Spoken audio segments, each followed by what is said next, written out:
desarrollados a través de la experiencia. Demos por favor una cordial bienvenida a Julián Trujillo, administrador y MBA de la Universidad de AFIT y especialista en intervención creativa de la Colegiatura Colombiana. Julián, bienvenido y tiene usted la palabra. Aló, bueno, buenas tardes. Hoy vamos a hablar de lo racional a lo sensible, nuevas miradas de la relación con clientes. Voy a hacer una primera introducción al tema del cambio cultural de Occidente y luego paso a contarles el papel que el diseño tiene específicamente en ramas, digamos, donde usualmente no ha estado, en lo que es el diseño de servicios, diseño de modelos de negocios, y qué papel puede jugar y como herramienta para, digamos, llevar lo sensible al trabajo en las empresas. Solamente el tiempo, ¿dónde lo puedo ver aquí? Perdón, disculpe, el tiempo que va pasando en la presentación es este. Listo, perfecto, gracias. Ok, entonces vamos a iniciar. Voy a hablar rápidamente del cambio cultural de Occidente, de la modernidad a la posmodernidad. Probablemente algunos de ustedes están familiarizados con el tema, voy a hacerlo, a introducirlo porque estos cambios no vienen en el vacío y además tendemos a pensar que están mediados, o los cambios de nuestra sociedad están mediados por la tecnología, cuando hay algo más de fondo, más profundo, que viene sucediendo en la cultura occidental, de los países occidentales, que es la que está generando todos los cambios que estamos viendo y también los cambios a los cuales las organizaciones nos tenemos que adaptar. Básicamente, digamos, una forma de expresar esos cambios desde el punto de vista de la filosofía es entre dos movimientos, digamos, filosóficos o grandes etapas culturales, la modernidad y la posmodernidad.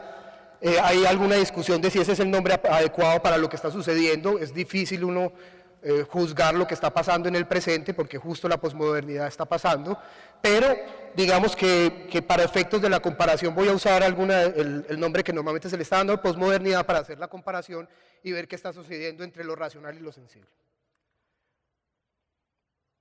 Entonces la modernidad, digamos que es, ya unos probablemente 200, 300 años, aunque se puede rastrear un poco más allá en la cultura occidental, está basada en el pensamiento analítico, en la lógica, el racionamiento y el análisis. Y su proyecto, lo que llamarían el proyecto moderno, el ideal de la modernidad, que todavía nos afecta bastante y es parte de los ideales de nuestra sociedad, es la razón y el progreso. Básicamente que a través de la razón podremos ser mejores y obtener progreso, vivir más felices a través de la razón. Y la tecnociencia o la tecnología es una de esas manifestaciones, ¿cierto? La tecnología es una manifestación de la razón, la lógica, y a través de ella vamos a poder vivir mejor. Ese es, digamos, como el proyecto moderno. La emoción en el proyecto moderno, la emoción es algo que debe evitarse, es una especie de tara que nubla el pensamiento, ¿cierto? Cuando a uno en un ambiente de negocios lo quieren, digamos, como tratar peyorativamente si se quiere, normalmente te dicen que eres subjetivo, y subjetivo en estos ambientes significa que la emoción te domina, ¿cierto? Que la emoción está presente en la toma de decisiones y por tanto está nublando la toma de decisiones. Digamos que esa es la visión de la modernidad, muy resumida, ahorita vamos viendo un poquito más de elementos. Al contrario, la posmodernidad es la comprensión de que la razón, la ciencia y la tecnología no nos van a salvar, de que muchos de los proyectos de la modernidad, el capitalismo, el marxismo, las grandes ideas se cayeron o mostraron parte de sus debilidades o mostraron que tenían debilidades grandes y que finalmente esas grandes ideas difícilmente nos van a salvar. Es también la comprensión incluso neurológica, como lo vamos a ver en un ejemplo en unos minutos, de que la emoción no solamente no nubla la decisión, la toma de decisiones, sino que la emoción es un elemento fundamental de la toma de decisiones. Sin emociones no podemos tomar decisiones adecuadamente. Y en general, una conclusión acerca del papel que juega lo sensible, la emoción, la sensibilidad, las sensaciones, las percepciones en la vida del ser humano, ¿cierto? Esa evolución de pensar que básicamente somos humanos por ser racionales a ser humanos, digamos, por lo sensible, además de lo racional. Vamos a ir hablando rápidamente, pues digamos que Descartes, pues que todo el mundo lo habrá escuchado en su opinión y en sus frases que son muy famosas, fundamentalmente es como los pioneros o el inicio, marca el inicio de la modernidad. Básicamente pienso luego existo, o en general que lo que nos distingue como seres humanos es fundamentalmente la razón y la lógica, eso es lo que nos hace seres humanos, y ahí arranca, digamos, todo el proyecto moderno. Y, digamos, la posmodernidad, algunos de sus precursores, o es un poquito arbitrario podría ser, pero porque ahí hay algo de discusión, pero digamos que Nietzsche, por el contrario, diciendo que lo apolíneo, es decir, aquello que es razonable, el orden, la belleza formal, todo lo que representa Apolo es, incluso conlleva una negación a la vida, ¿cierto? Él llega incluso a afirmar que el orden es una negación de la vida del ser humano, ¿cierto? Es anular la emoción, la sensibilidad, como se pretende, digamos, de alguna forma en el proyecto moderno, es anular el ser humano y arranca, digamos, una contracorriente de pensamiento que se va sumando a través de los años y va configurando lo que hoy podría llamarse posmodernidad. Ya en la cultura popular, podríamos hablar de Mr. Spock como la figura ideal del ser racional, absolutamente carente de emociones, que toma decisiones completamente lógicas y por tanto es mucho más efectivo supuestamente en términos de la toma de decisiones. Por el contrario, en la cultura popular difícilmente habría alguien más representativo de la emoción, la sensibilidad, lo dionisíaco, digamos, que Homero Simpson, digamos, llevándolo a la cultura popular. Y todas estas ideas han estado, digamos, dando vueltas hace varios años a través de las filosofías, pero hoy o en los últimos años ya se sumó a esta discusión, cosa que antes no se podía o no era técnicamente factible, se sumó a la discusión los hallazgos de la neurología, de la neurobiología en general, y uno de esos autores interesantes es este señor Damasio. Damasio es un neurobiólogo, un neurólogo de una universidad americana, hizo un libro hace algunos años, se llama El error de Descartes, específicamente está orientado a por qué a través de sus investigaciones él logra demostrar que la razón no nos hace humanos, ¿cierto? Entonces el ejercicio que él hace, digamos la conclusión, en lugar de interferir con la racionalidad, la ausencia de emociones y sentimientos puede estropearla y hacer que la toma de decisiones sea prácticamente imposible. Aquí él plantea un mecanismo muy distinto, la emoción es fundamental en la toma de decisiones, no solamente no la nubla, sino que es esencial. Y su trabajo parte, este libro, El error de Descartes, está basado en un trabajo que él hizo de una investigación bastante profunda de un caso médico de finales del siglo XIX, principios del siglo XX, que es este señor que aparece acá, pues que se alcanza a ver la herida y esa es la barra con la que ya les voy a contar qué fue lo que sucedió.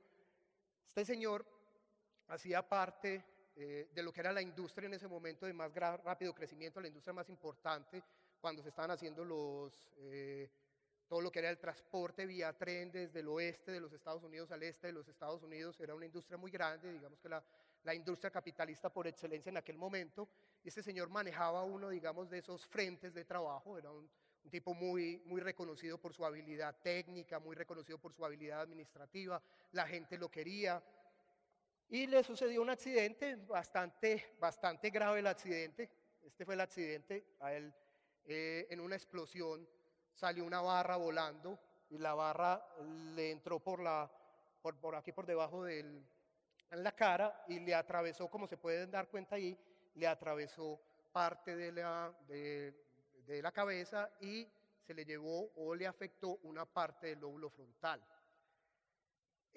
Obviamente tuvo riesgo de perder la vida, finalmente el señor a los 2 meses se recuperó completamente recuperado, es decir, todas sus facultades mentales, sus facultades físicas, básicamente quedó con la secuela que vieron en la fotografía anterior, pues que él perdió el ojo, perdió la vista por ese ojo, pero el resto de sus facultades mentales estaban intactas.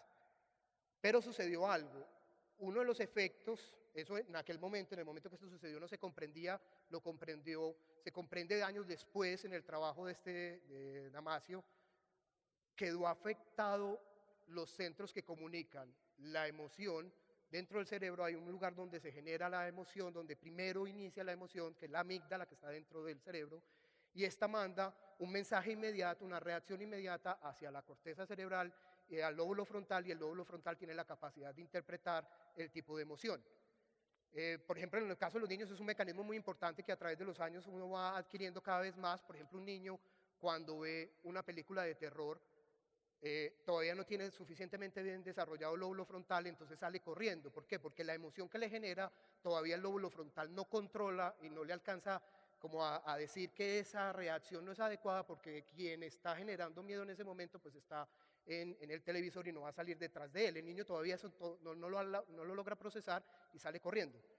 Ya en el adulto, el lóbulo frontal, digamos que toma el control y matiza o interpreta más bien las emociones, y a este señor lo que le sucedió fue que eso se le dañó en la parte del cerebro, esa capacidad cerebral se dañó.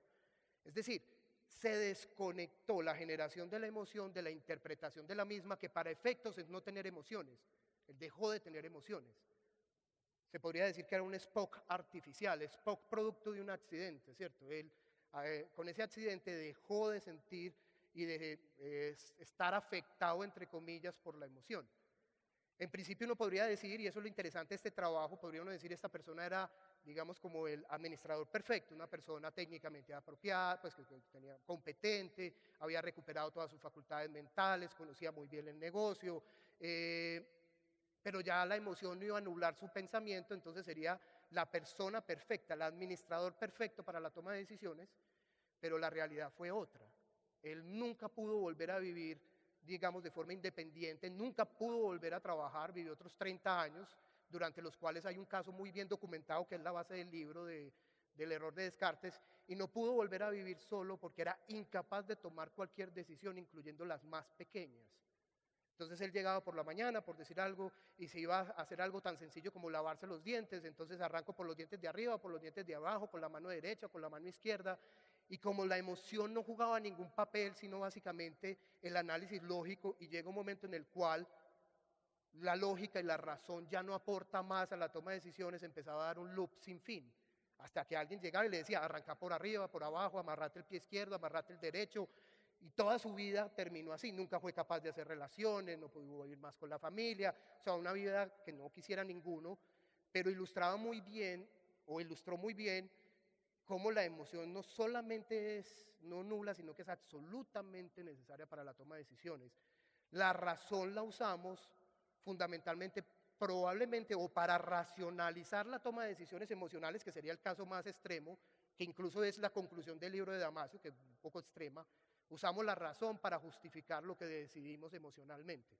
Pero para no ir tan lejos, podría uno decir, es básicamente la razón la usamos para disminuir la cantidad de opciones sobre las que tomamos decisiones, y la emoción finalmente es la que nos ayuda a tomarla.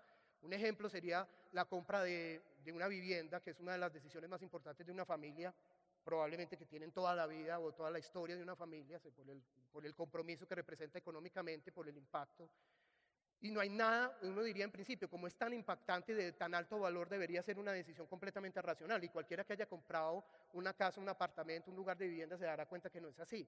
Normalmente lo que uno hace es disminuir el número de opciones a través de razones o elementos lógicos. Cuántas habitaciones, qué tamaño, cuánta plata tengo, dónde quiero vivir. Pero luego de tener esos, digamos, opciones resumidas o reducidas, 3, 4, 5, la decisión la tomo por elementos fundamentalmente emocionales y sensibles. Me gusta más, es más contenta, diría la señora, es más alegre, me acuerda cuando era niño, puedo jugar fútbol, una cantidad de otros elementos que son finalmente los que realmente se tienen en cuenta para la toma de decisión final. Entonces, a toda esta discusión que lleva en el mundo occidental dándose mucho tiempo, incluso desde los griegos, y podría uno llevarla hasta allá, entre la emoción y la razón, entre lo sensible y la razón, la neurología o la neurobiología empieza a aportar elementos. Y ya cada vez más esos elementos, entonces empieza a haber un cierto consenso dentro de esto que llamaríamos la posmodernidad, acerca del papel que están jugando. Este es uno de estos diseñadores famosos, tiene un libro muy interesante, Emotional Design, que es el que tiene el exprimidor de limones o de naranjas, no sé si lo han visto, que es como, parece un extraterrestre en la carátula. Este es el autor de ese libro. Y esta frase es interesante: debido a los nuevos avances científicos en el entendimiento del cerebro y cómo la emoción y la razón están interrelacionadas, nosotros, los científicos, ahora comprendemos qué tan importante es la emoción para la vida diaria, cuán valiosa es. Entonces, digamos que en el fondo de toda esta discusión entre la modernidad y la posmodernidad y de lo que estamos viviendo, nuevamente insistiendo en que la tecnología es lo que vemos de forma evidente como cambios el iPad, el iPhone, Internet, web, todo lo que estamos viendo, pero realmente lo que hay de fondo es más profundo, es esta discusión de formas de ver la vida, de formas de ver la cultura. Vamos aquí rápidamente a ver algún paralelo para que se vayan dando cuenta de que todos esos elementos son ciertos, están justo en este momento en discusión. Vamos a verlos o se están pensando. Entonces, la modernidad se caracteriza porque los hechos, la lógica deductiva es la herramienta fundamental. En la posmodernidad se agregan los sentimientos, las sensaciones, las percepciones, la sensibilidad en general. En la modernidad las verdades son absolutas, hay grandes verdades, la verdad cristiana, el marxismo, el capitalismo, el nazismo, todas las grandes verdades, alguien tiene la verdad y es una verdad absoluta. Desde la posmodernidad y arrancando con Nietzsche, no hay verdades, no hay hechos, hay interpretaciones, la verdad es un acuerdo, la verdad es verdad mientras nos pongamos de acuerdo en un contexto particular, en una cultura, en una subcultura, y esa verdad va evolucionando, aún las verdades científicas, que uno diría las verdades científicas son absolutas, tampoco, la verdad científica se convierte en verdad en la medida que la comunidad científica acepta una forma de explicar. Cuando esa forma de explicar va variando, la verdad va cambiando, la verdad científica, aquella que consideramos inamovible y absoluta, incluso esa verdad va cambiando y es un acuerdo. La modernidad es la época de las esperanzas, la utopía de que la gente se hacía matar por una idea, mataba a otros por una idea, todo lo daba por esa idea. Por ejemplo, los derechos civiles, por ejemplo, los procesos de independencia de muchos países, la Revolución Francesa, la Revolución Americana, mientras que en la posmodernidad hay un cierto desencanto. ¿Por qué hay un cierto desencanto? Ya la gente no se compromete de la misma forma porque no encuentran esas verdades que sean verdades absolutas y que sean verdades sostenibles en toda circunstancia. Eso hace que el desencanto sea una de esas características de la posmodernidad. Confianza en el futuro, siempre el progreso, el progreso, el progreso, el progreso es el proyecto de la modernidad, mientras que en la posmodernidad hay angustia del futuro, no se sabe exactamente qué va a suceder. Tradición y pasado, presente, vivimos en el presente, fundamentalmente el presente, y algo interpretamos el pasado, pero siempre reinterpretado, visto de otra forma. Totalidad, la modernidad son ideas grandes, conceptos grandes, grandes culturas, mientras que la posmodernidad se fragmentó todo, los estilos de cocina, la música, solamente al que le guste rock en la posmodernidad, ¿cuántas variaciones de rock hay? Rock alternativo, rock indie, rock de todos los tipos de música y estilos de música, de cocina, de libros, de revistas. Bueno, la fragmentación, el mundo moderno es un mundo masculino, apolíneo, es un mundo del hombre. El mundo de la posmodernidad es el mundo de lo femenino, de lo dionisiaco, ¿cierto? De la sensibilidad. Continuando con algunas rápidamente, grandes religiones, mientras que en la posmodernidad hay una fragmentación absoluta de la religión. Cantidades de sectas, de formas de ver, de interpretar la religión. La salvación está en la vida eterna, que es parte de, nosotros somos más de occidentales cristianos, y como cristianos esperamos que la salvación está en la vida eterna, mientras que en la posmodernidad la salvación está acá, o la perdición está acá. La sexualidad definida por el género y la religión. Éramos hombres o mujeres y el sexo estaba definido y la sexualidad está definida por el género, mientras que en la posmodernidad hay todos tipos de interpretaciones sexuales. Énfasis en la doctrina, énfasis en la búsqueda personal, la interioridad. Para el cristiano occidental lo importante va por dentro. Lo importante es lo de adentro, el alma. De hecho, el cuerpo es la cárcel del alma, decía San Agustín, ¿cierto? Es el papel del cuerpo es limitarnos como seres humanos, mientras que en la posmodernidad empieza a cambiar. No, la corporalidad es un elemento fundamental, la exterioridad, el cuerpo y todo lo que está alrededor del cuerpo, lo sensible, las percepciones, los sentimientos, las emociones, es decir, toda la manifestación de la corporalidad. La mente y lo espiritual, el cuerpo, la búsqueda de autonomía, la búsqueda de identidad, familias clásicas, familias de todo tipo. En nuestro medio ya hay, nosotros hicimos un ejercicio recientemente con Sura de investigación de tipos de familias para seguros y encontramos más o menos unas 9, 10 modalidades diferentes de familias, solas con la mamá, solas con los hijos, cantidades de posibles, digamos, modelos de familia. La otredad es una característica de la modernidad, el otro, el extraño, el diferente, el que rechazo, el que alejo, mientras que en la posmodernidad es la alteridad, la comprensión, el trabajo, estar cerca de los demás, entender a los demás, identidad normalizada, el género, por ejemplo, muy normalizado, mientras que en la posmodernidad es estético, es una decisión subjetiva personal. La dialéctica en la modernidad, la forma de discutir es a llegar a una conclusión. Vamos a hablar, la forma civilizada de discutir, digamos, en la modernidad vamos discutiendo nuestros puntos de vista hasta llegar a un acuerdo. En la dialógica ya establece, no tenemos que llegar a un acuerdo, necesitamos saber nuestras diferencias, pero no siempre tenemos que llegar a un acuerdo. Entonces el presupuesto no es que tenemos que llegar al acuerdo, es que tenemos que entendernos, entender lo que el otro dice, pero no necesariamente llegar a un acuerdo. Evitar el cruce o el mestizaje.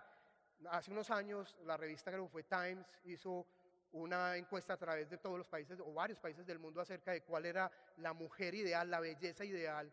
Y la belleza ideal, mostraron la foto, no sé si la vieron, la foto era una mujer completamente mestiza, tenía piel de latina, trigueña, tenía ojos de asiática, como medio, digamos, rasgados, por así decirlo, labios y nariz de una europea, son una mezcla completa, era completamente mestiza, la que se consideraba como la más bonita, digamos, en esa investigación. Rural, la modernidad es rural, la posmodernidad es urbana, cada vez somos más y más y más urbanos, más gente hay en los centros urbanos, que son, mientras que lo rural es una comunidad de conocidos, lo urbano es una comunidad de desconocidos, ¿cierto? No conocemos al que está al lado, ni abajo, ni encima, pero vivimos cantidades de personas en un mismo espacio.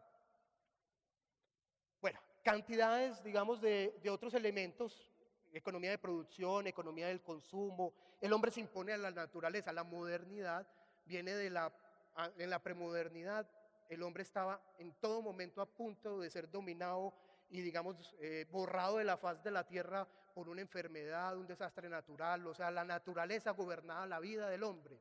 En la modernidad, a través de la lógica, se busca dominar a la naturaleza, y en ese dominio de la naturaleza se produce la depredación, ¿cierto?, de la naturaleza, cuando la naturaleza se empieza a destruir para beneficio, digamos, económico, beneficio del hombre.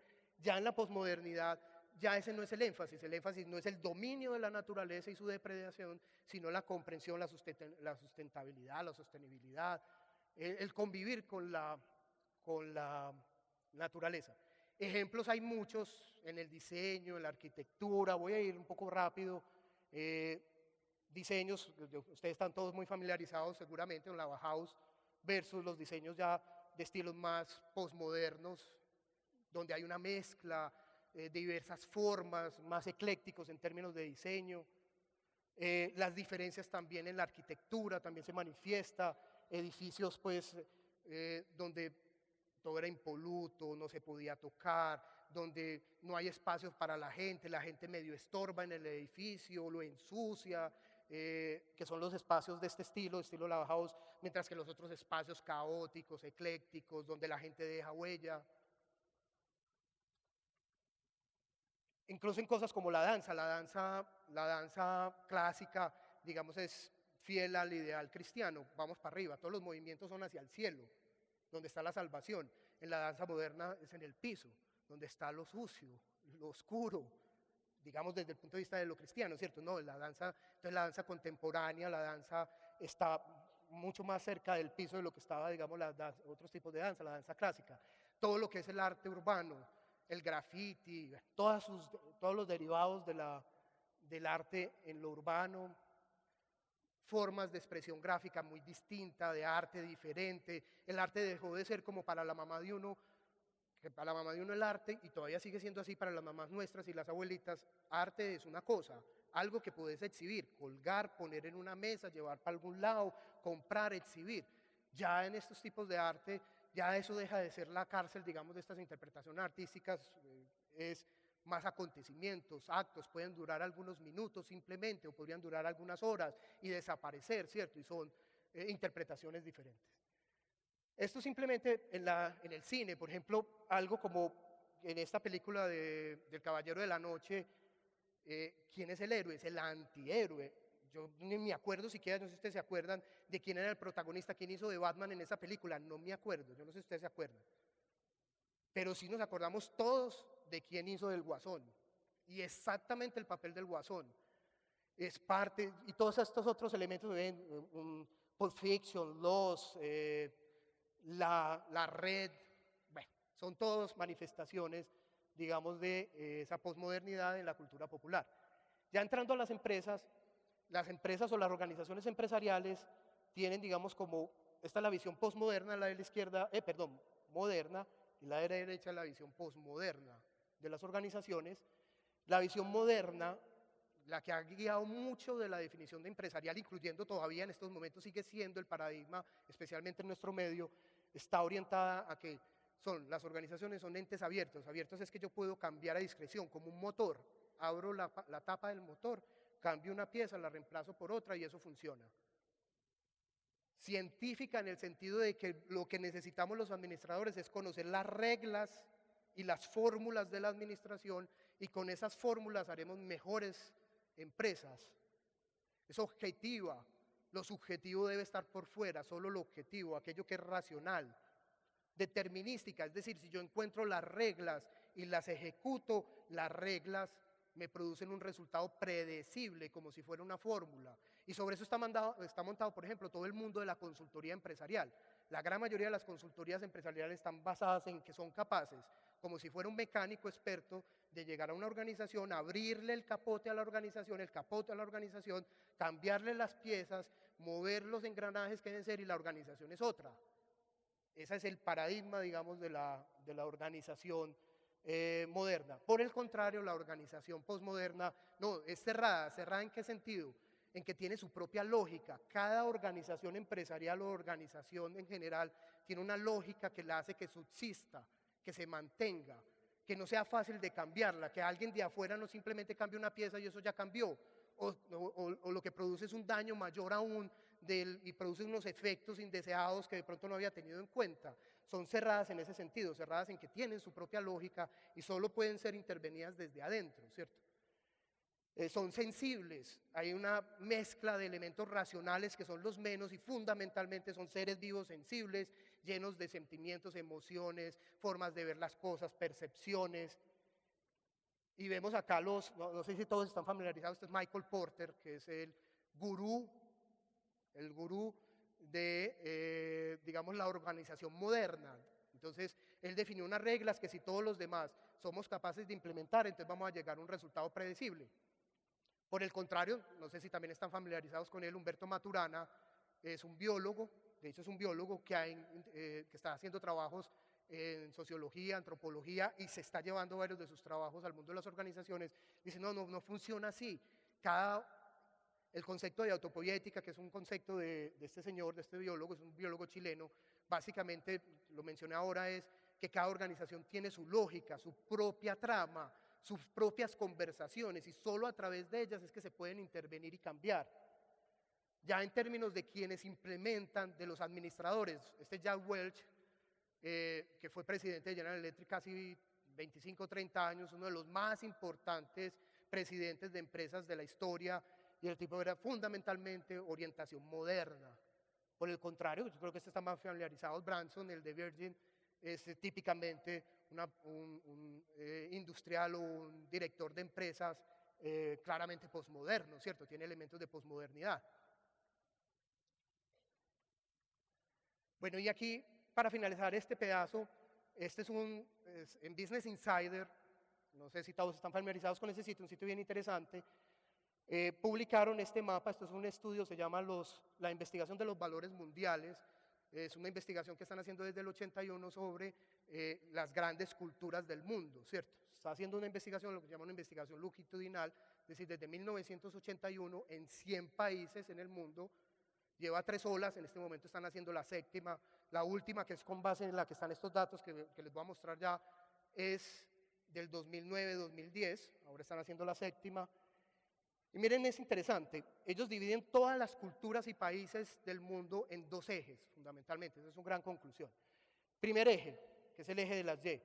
Abajo vemos valores tradicionales. Valores tradicionales es los países o culturas donde lo que más importa es la religión, la autoridad, la nación, la pertenencia al grupo, pertenecer a la comunidad.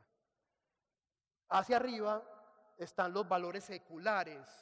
Digamos, de alguna forma, este sí ya lo pongo yo, no lo pusieron ellos, el eje de los valores de la modernidad. Valores seculares y racionales, menor importancia del valor tradicional y más importancia del progreso, la iniciativa, lo económico, lo civil. Entonces ahí hay unas, ya las vamos a ver, hay algunos países que están más fuerte la visión y el valor secular y en otras más el valor tradicional o los valores tradicionales. Y en el eje de las X, que yo lo llamé pues a modo de análisis, eje de los valores de la posmodernidad, tenemos aquí abajo, a la izquierda, los valores de la sobrevivencia, es decir, los países o culturas que básicamente viven o gastan gran parte de lo que hacen alrededor de sobrevivir, de obtener lo mínimo, de la seguridad, de la conformidad. Por el contrario, los valores de la autoexpresión hacia la derecha, la felicidad, la individualidad, la alteridad, la libertad, la identidad, que son los valores de la autoexpresión. Entonces, miren, es muy interesante lo que logra el gráfico.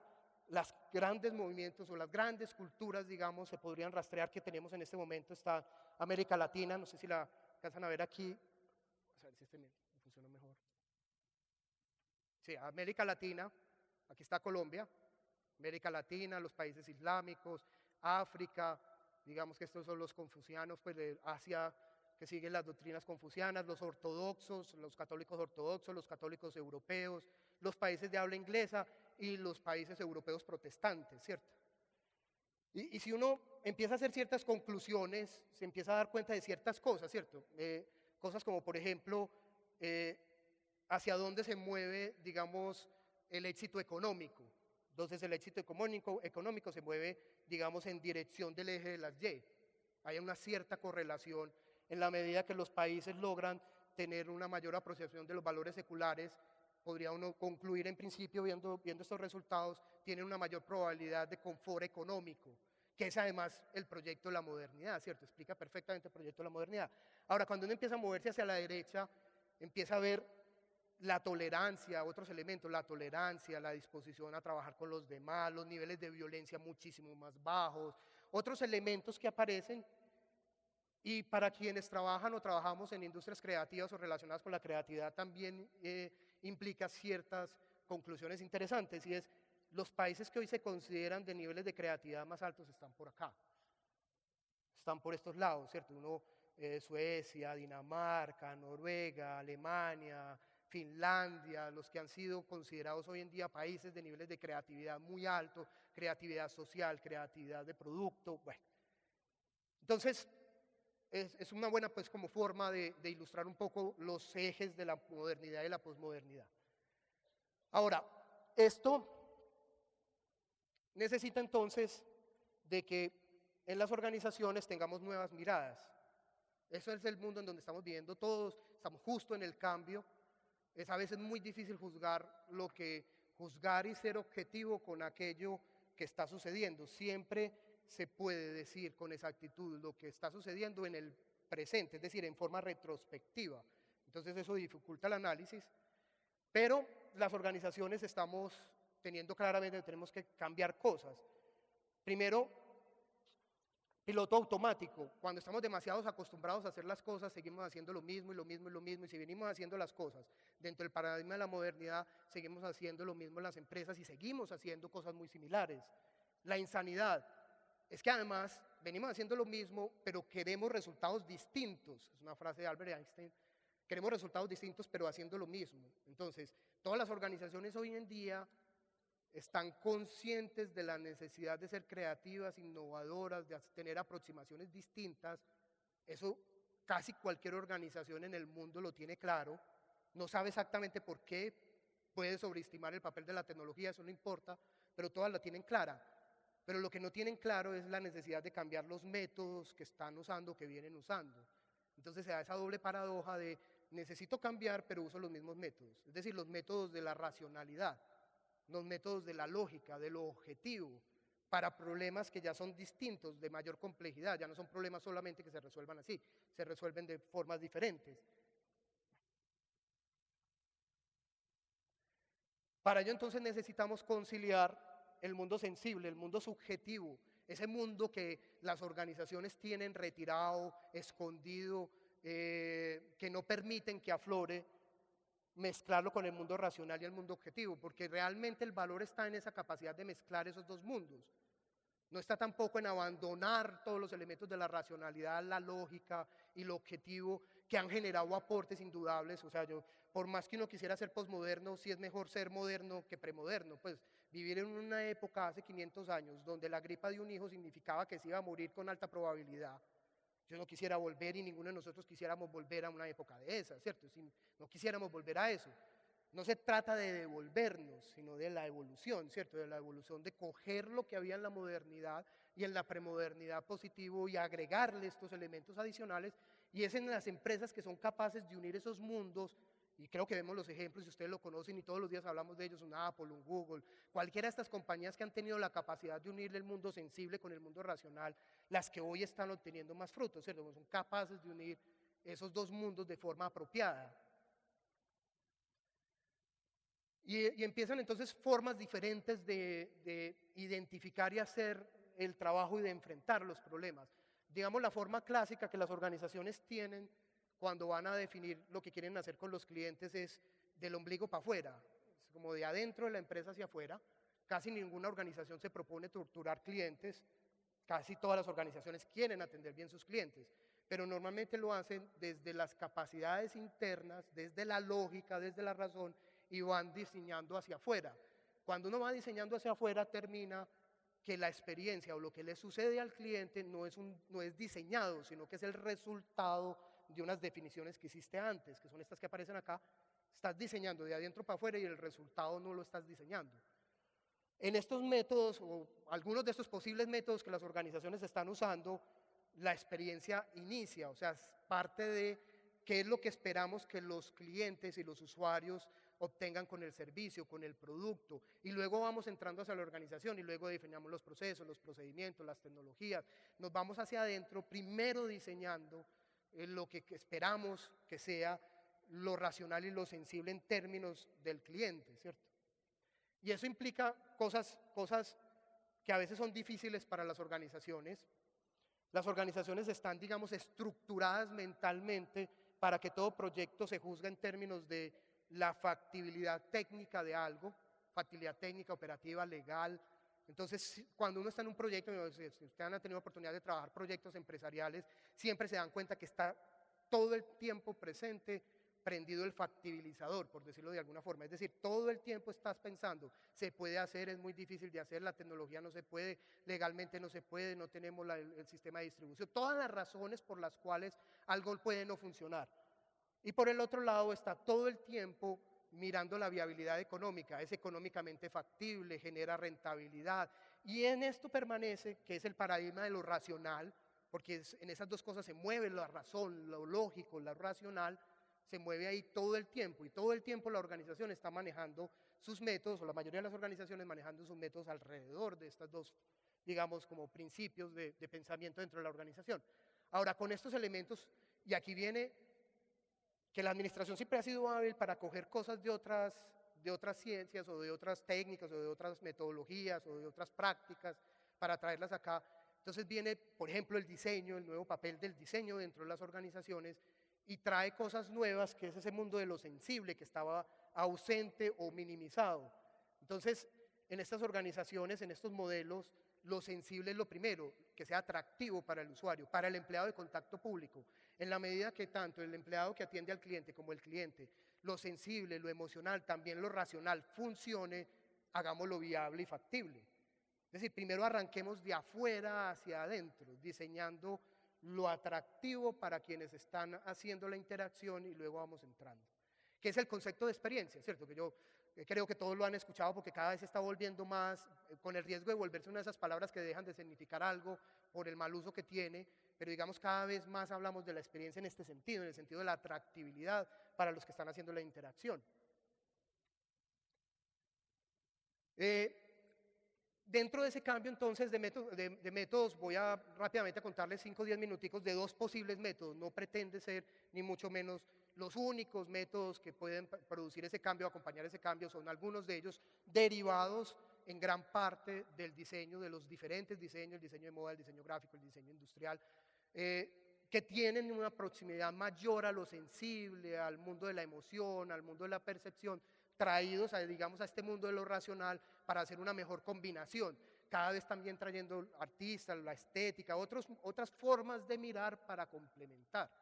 Voy a hablar simplemente de dos de ellos, insisto, sin pretender que sean ni las más, necesariamente ni las más importantes ni las únicas, ¿cierto? Sino simplemente dos que se están usando bastante, experiencia de cliente y pensamiento de diseño. En experiencia de cliente, la mayoría de las empresas creen estar enfocadas, dicen, no hay empresa que no diga que está enfocada al cliente, el 95% de las empresas dicen estar enfocadas al cliente. El 80%, estas son investigaciones en Estados Unidos extensas, el 80% dicen que entregan una experiencia superior. Pero cuando les preguntan a sus clientes qué piensan si les entregan una experiencia superior, solo el 8% dice que sí.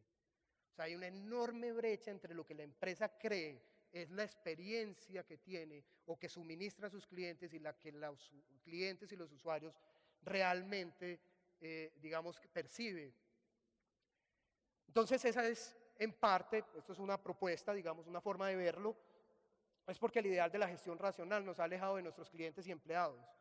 No ocuparnos conscientemente de las emociones genera productos y servicios sin alma ni significado, porque le queremos extraer, volver casi que al cliente quisiéramos que fuera completamente racional, y a veces quienes estamos en marketing nos ponemos a pensar, ¿cómo es posible que el cliente no sea racional? Tiene que ser racional, ¿por qué es ilógico lo que está haciendo? No tiene razón. Sí, porque es que no es la razón la que la guía la toma de decisiones, y eso no debe ser peyorativo, es que hay que entender otras dinámicas en la toma de decisiones, otras visiones que tiene el usuario y el cliente. Genera productos y servicios sin alma ni significado. Las emociones generan lealtad sostenible hacia nuestras marcas. Tienen dos elementos, refuerzan el aprendizaje y la recordación, guían la acción de forma más efectiva que la razón. Es más fácil convencer a alguien de hacer algo a través de la emoción que a través de la razón, aunque quisiéramos que no fuera así. Quisiéramos pensar que somos racionales y nos guía la razón para la toma de decisiones, pero en la práctica no sucede así. Las experiencias memorables están fundamentadas en el tipo y la intensidad de la emoción, si la emoción es placentera, no placentera, es externa o interna. Esto que ven acá, para no entrar en detalle, es una clasificación de emociones que utiliza una universidad en Suiza, una universidad de psicología, la de Ginebra se llama, y ese es el Emotion Wheel, se llama la rueda de las emociones, es una clasificación entre los diferentes tipos de emociones. Las emociones pueden ser tanto positivas como negativas, expresadas o internas. Bueno. Entonces la experiencia del cliente, digamos como uno de esos primeros conceptos, es la percepción consciente e inconsciente, ahí vienen los dos elementos. Del cliente sobre las interacciones con los productos o servicios de una compañía, y es una mezcla entre los aspectos racionales y funcionales de la oferta y los sentidos y las emociones. Entonces, cuando hablamos de experiencia, hablamos de la fusión de lo sensible y lo racional y de la necesidad de las empresas de entenderlas y de tener gente que sea capaz de entenderlas y de tener métodos que sean capaces de traer a la definición y el diseño los dos mundos y que trabajen de forma apropiada. Entonces, hoy en día son esos equipos donde fácilmente trabaja, y digamos nosotros lo hacemos en nuestra práctica, un antropólogo, con un sociólogo, con un diseñador gráfico, con un diseñador de modas, con un administrador de empresas, con un ingeniero de sistemas, y trabajan, en vez de trabajar como siempre ha sucedido, que es que digamos los que están volados y están los creativos están en un lado y los de la razón y los que tienen polo a tierra están en otro, no, trabajan conjuntamente para hacer una mejor solución hacia los clientes y los usuarios y los mismos empleados incluso. Y esta frase pues cierra, yo creo, bastante bien esta primera definición de experiencia. Esta es una poeta americana muy, muy famosa, la tiene una vida terrible, fue de chiquita prostituta, pues de joven. Este es un cuento muy, muy interesante, pues la vida personal de esta señora, es una escritora muy famosa americana, y la frase es interesante: he aprendido que la gente olvidará lo que usted diga, digamos la publicidad, por decir alguna cosa. Que la gente olvidará lo que usted haga, el proceso o el procedimiento. Pero la gente nunca olvidará cómo los hace sentir. Porque nuevamente es la emoción, el anclaje de la recordación. No tanto lo que hagas ni lo que digas, es la emoción que experimentás, la emoción, lo sensible. La sensibilidad alrededor de la interacción es la que pega la recordación, ¿cierto? El anclaje de la recordación. Y el otro elemento, ya para terminar, es el papel del diseño. A través del pensamiento de diseño nos cambian el papel resignificado del diseño. Digamos que el diseño que había estado, digamos, circunscrito a ciertas especialidades, el gráfico, el industrial, a los dispositivos, los artefactos, las cosas, muy metido digamos, como medio marginal, si se quiere, en las organizaciones, por allá, en un taller, en otro lado, se van integrando para poder dar esa solución mucho más completa, para ser exitosos en el futuro. Y miren que lo está diciendo, esa frase es un decano de una universidad de administración, no es el decano de una universidad de diseño, ¿cierto? Porque es que lo diga el decano de una universidad de diseño está bien, pero esto es de una universidad de administración. Para ser exitosos en el futuro, los ejecutivos deberán pensar más como diseñadores, más maestros de la heurística que maestros de los algoritmos. Imaginar es experimentar el mundo no como es, sino como ha sido, sino como podría ser. El mayor logro de la mente humana es la habilidad para imaginar objetos y situaciones que no existen en la realidad y que esta habilidad es la que nos permite cambiar nuestro futuro, que es finalmente la definición de diseño. Es una buena forma de ver el diseño, pero aquí el diseño ya considerado de forma amplia y general, ¿cierto? Bien, entonces el pensamiento diseño y el service design, el design thinking o el service design, que son aplicaciones de metodologías del diseño, mundos del diseño, la antropología, de ese mundo de lo social, de lo sensible, traídos al mundo empresarial para hacer mejores propuestas. Es un protocolo estructurado para resolver de forma innovadora problemas complejos, mezcla técnicas creativas del diseño y de otras ciencias sociales, antropología, comprensión profunda del otro, por ejemplo, alteridad, todos esos elementos de otras ciencias sociales con técnicas racionales. No se trata de abandonar y reemplazar, no se trata de ser solo creativos, ser creativos con polo a tierra, pero en los momentos adecuados, ¿cierto? En los momentos adecuados y oportunos. Es una forma de diseño que lleva estas disciplinas de una función marginal a una forma de pensar los negocios. Enlaza la creatividad y la innovación para transformar las ideas, las propuestas. Y tiene varios principios que son principios, si se dan cuenta, posmodernos. Es empático, centrado en lo humano, no arranca ni en el proceso, ni en el procedimiento, ni en lo factible, ni en lo técnico, no arranca ahí. Arranca es centrado en los humanos. ¿En cuáles humanos? El empleado de contacto público y cliente o los empleados, dependiendo a uno esté dirigiendo el diseño. Desde ahí arranca. Y de la comprensión, no de la enumeración, no de decir el 80% dice esto, el 20% dice esto y el 30%. No, es de la comprensión profunda para poder diseñar mejor. Uso intensivo de herramientas visuales, creativos con polo a tierra. Sí se trata de ser creativo e innovador, pero en algún momento del proceso esto de bajar a polo a tierra para que sea factible y viable. Si se acuerdan, en los modos de pensar se trata de atractividad primero, creatividad después. Bueno, experimentar y disfrutar. Normalmente es caótico arrancando y luego va volviéndose más puntual. Al principio es creativo e innovador, genera ideas caóticas, como lo ven acá, y se va volviendo a través del método. Esta es la parte creativa, la parte innovadora y caótica, y luego va adquiriendo crecientes niveles de racionalidad. Esto es ya para terminar, uno de esos posibles modelos de pensamiento de diseño. Hay varias interpretaciones, particularmente hemos tenido experiencia en practicar que es una primera contextualización muy profunda de la situación, una observación profunda de los sujetos de diseño, muy completa a través fundamentalmente de las ciencias sociales, no de la investigación de marketing tradicional, sino de la investigación antropológica, etnográfica, de la observación, de elementos del diseño, de la investigación de diseño, la interpretación entre el investigador y el diseñador. Aquí ya el papel no es el investigador está allá y el diseñador acá, no. Hay una colaboración estrecha entre el investigador y el diseñador, y luego las diferentes etapas del diseño, el prototipado, el testeo, que quienes están en diseño pues están muy familiarizados. Bueno, esa era la charla, contarles un poco estos nuevos métodos, pero desde su raíz, no simplemente contar las metodologías, porque las metodologías en sí mismas no son lo importante, sino lo que están expresando, ¿cierto? Esas metodologías son expresiones de formas diferentes de ver la cultura occidental, de ver las organizaciones y de ver la relación entonces con clientes y empleados. Pues muchas gracias.